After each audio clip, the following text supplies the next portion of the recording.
இங்க jug மெசேஜுக்கு respond பண்ணாததால மது அவனை நேரில் மீட் பண்றாங்க. அன்னைக்கு எங்க அம்மா போட்டோவை காமிச்சப்போ ஏன் அப்படி ரியாக்ட் பண்ண, உனக்கு முன்னாடியே தெரியுமா அப்படின்னு மது பாயிண்டா கேட்குறாங்க. நம்ம ஜக்கு ஏய் அதெல்லாம் இல்லப்பா, சும்மா நார்மலாக தான் கேட்டேன் அப்படிங்கிற மாதிரி மழுப்புறான். ஆனால் மது விடுறதா இல்லைங்க.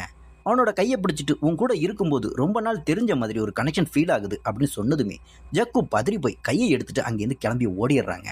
கட் பண்ணா ஜக்கு அவனோட ஃப்ரெண்ட் சசி கிட்ட உட்காந்து ஃபர்ஸ்ட் டைமாக பீர் அடிச்சுக்கிட்டே புலம்புறாங்க. காம்ப்ளிகேட்டடான ரிலேஷன்ஷிப்னா என்னடா, ஃப்ரெண்டோட சிஸ்டரை லவ் பண்ணுறதா இல்லை சிஸ்டர்னு தெரிஞ்சதுக்கப்புறம் லவ் பண்ணுறதா அப்படின்னு கேட்க அவனோட ஃப்ரெண்டோ என்னடா இது மானங்கிட்ட பொழப்பு அப்படின்னு டக்குன்னு சொல்லிடுறான். இந்த விஷயத்த வெளியவும் சொல்ல முடியாமல் உள்ளேயும் வச்சுக்க முடியாமல் நம்ம ஜக்கு நடுவில் மாட்டிக்கிட்டு பயங்கரமாக போராடுறாங்க. அப்படியே குடிச்சிட்டு வீட்டுக்கு வர்ற ஜக்கு சிஸ்டர்ஸ் எல்லாரும் என்னாச்சு அப்படின்னு கேட்குறப்போ லைஃப்பில் இப்போ தான் ஏதோ நல்லது நடக்கிற மாதிரி இருந்துச்சு, அதுவும் போச்சுன்னு புலம்பிட்டு ஜெயஸ்ரீயை பார்த்து உன்னால தான் அம்மாவுக்கு இப்படி ஆச்சு அப்படிங்கிற மாதிரி மறுபடியும் கோபப்படுறாங்க. ஆனால் அடுத்த நாளே கில்ட் ஃபீலிங்கில் ஜெயஸ்ரீ கிட்ட போயிட்டு சாரி கேட்குறான். ஜெயஸ்ரீயும் அதை மனசில் வச்சுக்காம சாப்பாடு செஞ்சிருக்கேன் சாப்பிட்டு போ அப்படின்னு சொல்கிறதெல்லாம் செம்ம மெச்சூரான சீனுங்க. இன்னொரு பக்கம் ஹரிணி ஒரு சூப்பர் பாயிண்ட் பேசுகிறாங்க. அந்த லேடிக்கு இன்னொரு பொண்ணு இருக்கு, ஓகே, அந்த லேடியோட பொண்ணா கூட இருக்கலாம்ல, அது ஏன் நம்ம அப்பாவோட பொண்ணா இருக்கணும் அப்படின்னு கேட்குறாங்க. ஆனால் ஜக்கு அந்த ஆளை வீட்டை விட்டு வெளியே அனுப்பணும், எதுக்கு இன்னும் இங்கே வச்சிருக்கீங்க அப்படிங்கிற மாதிரி செம கடுப்புறாக்குறான். இதுக்கு நடுவில் ஹாஸ்பிட்டலில் மலர் வந்து நம்ம சண்முகத்துக்கிட்ட பேசுகிறாங்க. மலர் வந்து ஜெயஸ்ரீயோட பாயிண்ட் ஆஃப் வியூவில் உண்மையா லவ் பண்ணா எப்படி ஏமாத்த மனசு வரும் அப்படின்னு பேச பேச நம்ம சண்முகத்துக்கு மனசாட்சி உறுத்த ஆரம்பிக்குதுங்க. அடுத்ததா சண்முகம் ஜெயஸ்ரீக்கு ஆறுதல் சொல்லும்போது என்கிட்ட இருந்து ஏன் இதை மறைச்ச, நான் இருக்கேன் கவலைப்படாத அப்படின்னு சொல்றாருங்க. அப்போ ஜெயஸ்ரீ உங்களுக்கு அம்மாவை எந்த அளவுக்கு பிடிக்குன்னு கேட்க அம்மா தான் என்னோட உலகம் அப்படிங்கிற மாதிரி சண்முகம் சொல்றாருங்க. உடனே ஜெயஸ்ரீ லவ்ல ரொம்ப முக்கியமான விஷயம் ட்ரஸ்ட் அண்ட் உண்மைதான், நீங்க அம்மாவை நல்லா கேர் பண்ணிக்கணும் அப்படின்னு பேச அந்த ட்ரஸ்ட்ன்ற வார்த்தையை கேட்ட உடனே சண்முகத்துக்கு பயங்கர கில்ட் ஆயிடுதுங்க. அவரால் நிமிந்து கூட பார்க்க முடியல. இந்த அஸ்வின் கேரக்டரை நம்மளால புரிஞ்சிக்கவே முடியலங்க. எப்பவும் வர இரிட்டேஷன் இல்லைங்க, ரொம்ப ப்ராக்டிக்கலாக பேசுகிறான். மீரா கிட்ட போயிட்டு நீ மேட்சுக்கு வந்தே ஆகணும், அதுதான் உன்னோட டைவர்ஷன், நீ வரலன்னா நானும் புனே மேட்சுக்கு போக முடியாது அப்படின்னு சொல்கிறாங்க. இவன் எப்போவுமே செல்ஃபிஷ் ஆச்சே, இவன் ஏன் இப்படி பேசுகிறான் அப்படின்னு நமக்கே ஒரு வேளை அஸ்வின் கேரக்டரை நாம தான் தப்பாக புரிஞ்சிட்டோமோ அப்படின்னு யோசிக்க வச்சுட்டாங்க.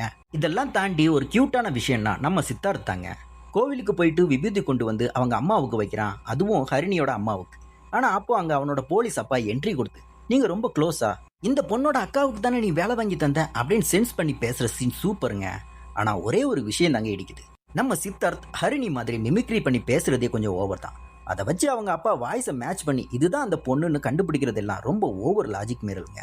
அதே மாதிரி ஹாஸ்பிட்டல்லேருந்து டிஸ்சார்ஜ் ஆகி அம்மா வீட்டுக்கு வராங்க. வந்த உடனே ஒரு டிப்பிக்கல் அம்மா மாதிரியே நான் போய் குளிச்சுட்டு வந்து சமைக்கிறேன் அப்படின்னு சொல்லி கிளம்புறாங்க. ஆனால் பொண்ணுங்க எல்லாருமே சேர்ந்து அதெல்லாம் ஒன்றும் தேவையில்லை நாங்களே சமைக்கிறோம் அப்படின்னு சொல்லி ஒரு க்யூட்டான ஃபேமிலி மூமெண்ட்டை காட்டியிருக்காங்க. ஆனால் எனக்கு ஒரு சின்ன வருத்தம் என்ன தெரியுமாங்க, சமைக்கிறதுனா ஏன் அந்த 3 பொண்ணுங்க மட்டும்தான் பண்ணணுமா, நம்ம ஜக்குவும் அங்கே தானே உட்காந்துருக்கான், எல்லாரும் சேர்ந்து ஷேர் பண்ணியிருக்கலாமே. ஜெயஸ்ரீ நடுவில் இந்த பாயிண்ட்டை போட்டாலும் கடைசியில் அந்த 3 பொண்ணுங்க மட்டும்தாங்க சமையலை டேக் ஓவர் பண்ணுறாங்க. அடுத்ததாக மலரோட அண்ணனும் அண்ணியும் இவங்களை பார்க்க வராங்க. இதில் அண்ணி கேரக்டர் இருக்காங்கல்ல, அவங்க ஸ்டார்டிங்கில் இருந்தே செம சஸ்பீசியஸாக எல்லாத்தையும் நோட் பண்ணிக்கிட்டே இருக்காங்க. நல்லா தானே இருந்த, திடீர்னு எப்படி ஹார்ட் அட்டாக் வரும், இந்த வீட்டில் ஏதோ நடந்திருக்கு அப்படின்னு சொல்லி திருவி கேட்குறாங்க. ஆனால் மலர் நான் சமைச்சிட்டு இருக்கும்போது மயக்கம் வந்துருச்சு அப்படின்னு சொல்லி ஏதோ சொல்லி சமாளிக்கிறாங்க. ஆனால் அன்னிக்கு அது கன்வின்ஸ் ஆகவே இல்லைங்க. இன்னொரு பக்கம் மலருக்கு ஒரு பயம் வந்துருச்சுங்க. ஏற்கனவே பெரிய பொண்ணோட லிவின் ரிலேஷன்ஷிப் விஷயம் தெரிஞ்சு ஒரு மாப்பிள்ளை வேணான்னு போயிட்டார். அதனால ஜெயஸ்ரீக்கு மாப்பிள்ளையே கிடைக்காம போயிருமோ அப்படின்னு சொல்லி பயந்து முன்னாடி பேசி வச்சிருந்த அந்த தாய்மாமன் கீர்த்திக்கே ஜெயஸ்ரீயை கல்யாணம் பண்ணிக்கலாம் அப்படின்னு சொல்லி பிளான் பண்ணுறாங்க. சண்முகம் ப்ராக்டிக்கலாக பேசி பார்த்தாலும் மலர் அவங்களோட பயத்தினால இந்த விஷயத்தை ரொம்பவே திணிச்சு ஃபோர்ஸ் பண்ணுற மாதிரி இருக்கு. கண்டிப்பாக இது இன்னும் பெரிய கதையாகி ஒரு பஞ்சாயத்தில் தான் போய் முடிய போகுதுன்னு இப்போவே நல்லாவே தெரியுதுங்க. இதுக்கு நடுவில் சண்முகம் ரொம்ப நாள் கழிச்சு கிரிஜாவை பார்க்க போறாருங்க. இந்த வெப் சீரிஸில் வர்ற சீன்ஸ் எல்லாமே ரொம்ப ரியலிஸ்டிக்காக இருக்குங்க. அப்பாவை பார்த்த உடனே மது கோபமாக உள்ளே போயிடுறாங்க. கிரிஜாவும் மதுவை சமாதானம் பண்ணி அவர் நமக்கு எவ்வளோ பண்ணியிருக்காரு, ஒரு கேட்டசிக்காவது அவங்க ஒய்ஃப் எப்படி இருக்காங்கன்னு கேட்டுட்டு போ அப்படின்னு சொல்கிறாங்க. உடனே மதுவுக்கு செம கோவம் வருதுங்க. அவங்க தான் அவரோட ஒய்ஃப்னா அப்போ நீங்கள் யாரு, எப்போ பார்த்தாலும் ஏதோ நான் ஒரு சேரிட்டியில் வாழ்கிற மாதிரி பேசாதீங்க அப்படிங்கிற மாதிரி கத்துறாங்க. அப்புறம் எப்படியோ கெஞ்சி பேச வச்சு மதுவும் வெளியே வந்து பேருக்கு விசாரிச்சுட்டு அங்கிருந்து கிளம்பி போகிறாங்க. அடுத்துதாங்க அந்த அல்டிமேட் சீன் வருது. ஜக்கு ஃபோன் எடுக்காததால மது நேராக ஸ்டுடியோக்கு போய் அவனோட ஃப்ரெண்ட் சசி கிட்ட அட்ரஸ் கேட்குறாங்க. ஆனால் சசி இருக்கானே அட்ரஸ் கொடுக்கவே மாட்டேங்கிறாங்க. அவன் தான் ஃபோன் எடுக்கலல்ல, அதை ரெக்வஸ்ட் பண்ணுங்க, டார்ச்சர் பண்ணாதீங்க அப்படிங்கிற மாதிரி அட்ரஸ் தர மறுத்துடுறான். ஸ்டார்டிங்கில் இருந்து சசி பொண்ணுங்க கிட்ட வலிகிற மாதிரி காட்டினாலும் இந்த இடத்துல அவன் ஃப்ரெண்ட்ஷிப்புக்கு கொடுக்குற மரியாதையை ரொம்பவே சூப்பராக காட்டியிருந்தாங்கன்னே சொல்லலாம். ஆனால் மது எப்படியோ அட்ரஸை கண்டுபிடிச்சி ஜக்கு வீட்டுக்கே போயிடுறாங்க. அந்த சீனை செம ஸ்லோ மோஷனில் எடுத்திருப்பாங்க. ஏன்னா அந்த வீட்டு ஹாலில் பெருசாக ஒரு ஃபேமிலி போட்டோ தொங்குதுங்க. மது உள்ளே போனால் எல்லா உண்மையும் தெரிஞ்சிடும். பயங்கர சஸ்பென்ஸோட மது காலிங் பெல் அடிக்க கதவை திறந்து அம்மா வெளியே வராங்க. இன்னொரு பக்கம் சித்தார்த் அப்பா கிட்ட மாட்டிக்கிட்டதால அவங்க அம்மா சித்தார்த்து கிட்ட நீ நேரா போய் அவங்க வீட்டில் பேசிடு, அவளுக்கும் உன் மேல லவ் இருக்கு அப்படின்னு சொல்லி அனுப்பி வைக்கிறாங்க. இங்க மீரா ரொம்ப டல்லா இருக்கிறத பார்த்துட்டு அஸ்வின் அவனோட ஸ்டைல்ல அட்வைஸ் பண்றான். நீ இதே யோசிச்சுட்டு இருந்தா மேட்ச்ல ஒரு ரன் கூட எடுக்க முடியாது அப்படிங்கிற மாதிரி சொல்றான். ஆனா மீரா அவுட் ஆயிட்டு வராங்க. இந்த அஸ்வின் நிஜமாவே நல்லவனா இல்ல கெட்டவனான்னு நம்மளையே பயங்கரமா குழப்பி விடுறாங்கப்பா. அதே மாதிரி மது காலிங் பெல் அடிச்சப்போ நம்ம நெஞ்செல்லாம் திக்கு திக்குன்னு இருந்துச்சுல்ல. ஆனா கதவை திறக்கிறது ஜக்குங்க. மது அங்க பார்த்ததுமே பதறி அடிச்சுக்கிட்டு அப்படியே நைஸா பேசி அங்கிருந்து அவளை கூட்டிட்டு போயிடுறாங்க. ஆனா நம்ம மது இருக்காங்கல்ல, அவங்க பாயிண்ட் ஆஃப் வியூல இதை ரொம்ப பாசிட்டிவா எடுத்துக்கிறாங்க.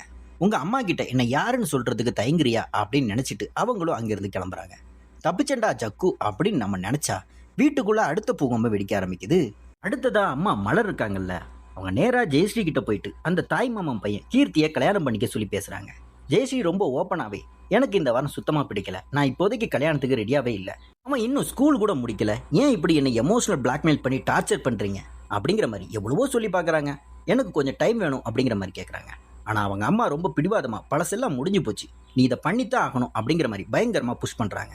இது பத்தாதுன்னு நம்ம ஹரிணி வேற நடுவில் புகுந்து நீ கூப்பிடுமா பார்த்துக்கலாம் அப்படிங்கிற மாதிரி அம்மாவை இன்னும் ஏற்றி விடுறாங்க. அம்மா மலர் இதோட நிறுத்தாம அண்ணனுக்கு கால் பண்ணி எல்லாரும் ஓகே சொல்லிட்டாங்க, ஜாதகத்தை அனுப்புங்க அப்படிங்கிறாங்க. ஆனால் அந்த அண்ணி கேரக்டர் இருக்காங்கல்ல, அவங்க ரொம்ப தெளிவா இத்தனை நாளா வேணான்னு சொல்லிட்டு இருந்தாங்க, இப்போ அவங்களே வழியை வந்து பொண்ணு தரேன்னு சொல்றாங்க, இதுல ஏதோ தப்பு இருக்கே அப்படின்னு சொல்லி அப்பவும் சந்தேகப்படுறாங்க. ஆனால் அண்ணன் அதை ஏதோ சொல்லி மழுப்புறாருங்க.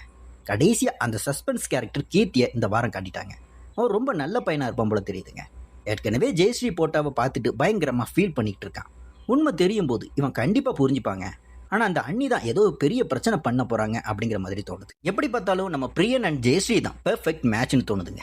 அடுத்த சீன்ல ஜக்கு அவங்க அம்மாவுக்கு தனியா காசு கொடுத்து இனிமே அப்பாவை எதற்கும் டிபெண்ட் பண்ணி இருக்காதம்மா, எதனால என்கிட்ட கேளு அப்படிங்கிற மாதிரி சொல்றான். இதை சண்முகம் பார்த்துட்டு என்னடா இது புதுசா இருக்கு அப்படிங்கிற மாதிரி கேட்கிறாரு. அப்போ அவங்க ரெண்டு பேருக்குள்ளே எப்பவும் போல ஒரு சின்ன ஆர்குமெண்ட் நடக்குதுங்க. ஆனா இந்த இடத்துலையும் சண்முகம் இதை எப்படி எடுத்திருக்காரு தெரியுமா? அம்மா ஹாஸ்பிட்டலில் இருந்தப்போ நகையை வச்சு காசு எடுத்துட்டு வர சொன்னா, அதனால என்கிட்ட காசு இல்லைன்னு நினைச்சிட்டு இவன் திமிரில் இப்படி பண்றான் அப்படின்னு சொல்லி தப்பா புரிஞ்சுக்கிறாரு. ஆனா எனக்கு என்ன ஒரு டவுட்னா, பசங்க எல்லாருமே இவரை இன்டைரக்டா டார்கெட் பண்ணி பேசுறப்போ இந்நேரம் இவருக்கு ஒரு சின்ன டவுட்டாவது வந்திருக்கணும்ல, இவருக்கு இன்னும் எதுவுமே புரியல பாருங்களேன். அடுத்ததா சிஸ்டர்ஸ் எல்லாருமே ஜக்கு கிட்ட எங்களை அந்த கிரிஜா வீட்டுக்கு கூட்டிட்டு போ, நாங்க அவங்கள பார்த்தே ஆகணும் அப்படிங்கிற மாதிரி கிளம்புறாங்க. அங்க அபார்ட்மெண்ட்டுக்கு கீழே இருக்கிற செக்யூரிட்டி டோர் நம்பர் கேட்டு அப்ரூவல் இருந்தா தான் உள்ள விடுவேன் அப்படிங்கிற மாதிரி சொல்றாரு. அந்த இடத்துல நம்ம ஜெயஸ்ரீ அவங்களோட லாயர் ஸ்கில்ல யூஸ் பண்றேன்னு சொல்லி தேவையில்லாம ஏதேதோ இங்கிலீஷ் பேசி செக்யூரிட்டியை மிரட்டுற மாதிரி ஒரு சீன் வச்சிருக்காங்க.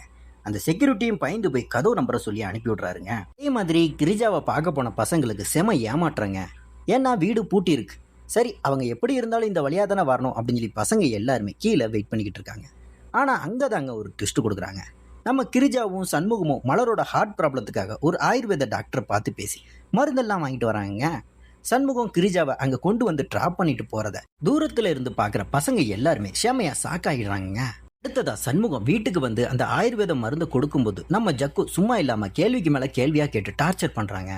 இது என்ன மருந்து, யார் சொன்னா, எந்த டாக்டர், யார் கூட போனீங்க, அந்த ஃப்ரெண்டு பேர் என்ன அப்படிங்கிற மாதிரி போட்டு தொலைக்கிறாங்க. அந்த இடத்துல சண்முகம் பதறி போய் தடுமாறுற சீன்லாம் செமையா இருந்துச்சுன்னே சொல்லலாங்க. ஆனா வழக்கம் போல அம்மா மலர் நடுவுல புகுந்து மொத்தத்தையும் கெடுத்துட்டாங்கன்னே சொல்லலாம். அப்பாவை பார்த்து எப்படி கேள்வி கேட்கலாம் அப்படிங்கிற மாதிரி ஜக்குவை திட்டி அனுப்பிடுறாங்க. இதனால நம்ம சண்முகம் இந்த வாட்டியும் நைஸா எஸ்கேப் ஆயிடுறாருங்க. இன்னொரு பக்கம் சின்ன பொண்ணு மீரா இருக்கா தெரியும்ல, அம்மாவும் அப்பாவும் ஒன்னா இருக்கணும் அப்படின்னு சொல்லி ஆசைப்பட்டு ஒரு கயிறு மந்திரிச்சு வாங்கிட்டு வராங்க. அந்த கயிறு வாங்குற சீன்ல இதுல என்ன மேஜிக் இருக்கா அப்படிங்கிற மாதிரி மீரா கேட்கும்போது அந்த சாமி கும்பிடுறவர், மேஜிக்லாம் இல்லம்மா, நம்பிக்கை தான் பவர், இதை கட்டுனா உங்க அப்பாவுக்கு உங்க அம்மாவோட ஞாபகம் வரும் அப்படின்னு சொல்றது தாங்க ரொம்ப யதார்த்தமா இருந்துச்சு.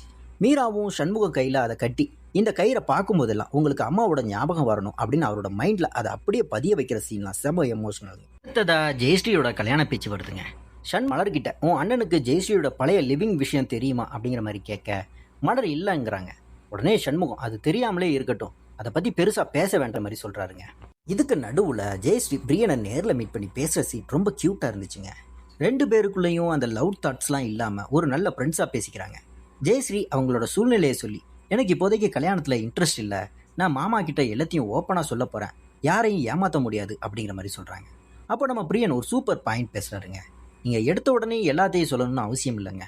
உங்களை அவருக்கு பிடிச்சிருந்துச்சுன்னா எந்த சூழ்நிலையும் அவர் உங்களை விட்டு போக மாட்டார். அதனால் ஆரம்பமே இதை சொன்னால் உங்களை வீக்காக பார்ப்பாங்க, உங்களை மாதிரி ஒரு ஒண்டர்ஃபுல் பர்சனை கல்யாணம் பண்ணிக்க போகிறவன் ரொம்ப லக்கின்னு ஒரு பெஸ்ட் ஃப்ரெண்டாக அட்வைஸ் பண்ணுறாருங்க. பிரியன் கேரக்டர் நிஜமாவே செம்ம கெத்து தான் போலையங்க. அப்படி இவங்க 2 பேருமே பேசி முடிக்கிறதோட இந்த வாரத்துக்கான 4 எபிசோடை இங்கே முடிக்கிறாங்க. இந்த வீடியோ உங்களுக்கு பிடிச்சிருக்குன்னு நம்புகிறேன். பிடிச்சா லைக் பண்ணுங்கள், ஷேர் பண்ணுங்கள், கமெண்ட் பண்ணுங்கள். அப்படியே நம்ம சேனலை சப்ஸ்கிரைப் பண்ணிவிட்டு பக்கத்தில் இருக்க பெல் ஐக்கானை கிளிக் பண்ணிக்கோங்க.